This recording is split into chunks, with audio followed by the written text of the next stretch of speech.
जो कल्चर आहे जेको सिंध जो मां तव्हांखे इहो ॿुधाईंदासीं जेको सिंध पूरी दुनिया में जेको सिंध जेको बि कल्चर आहे उन सॼे कल्चर जी जेका माउ आहे उहा सिंध आहे।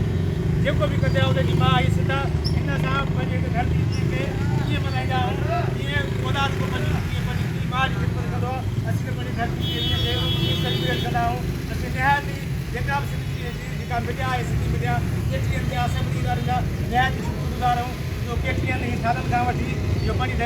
धरती सां तवाद वफ़ात जो मल्हाइण जेको ॾींहुं जेको असांखे पूरा कयो। छटा आई न पेर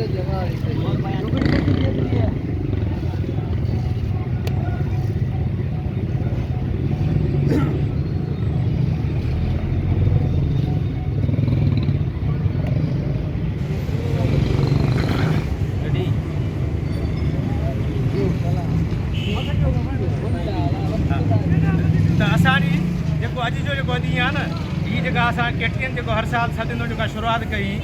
त पंहिंजी धरती जे ॾींहुं जे मल्हाइण जे लाइ असीं पंहिंजी धरती खे भेटा पेश करण जे लाइ अॼु सभु दोस्त पंहिंजी तरक़ी पार्टी जे प्लेटफॉर्म ते गॾु थिया आहियूं। ऐं मां इहो ॿुधाईंदो आहियां त जेकी बि दुनिया में जेको बि कल्चर आहे जेका सकाफ़त आहे सिंध उन सभिनी सकाफ़तुनि जी सभिनी कल्चरनि जी मां आहे। असीं हिन ॾींहं खे ईद खां वधीक सेलिब्रेट कंदा आहियूं ऐं असीं निहायती सिंधी मीडिया जा सभिनी मां जा निहायती शुक्रगुज़ार आहियूं जो ही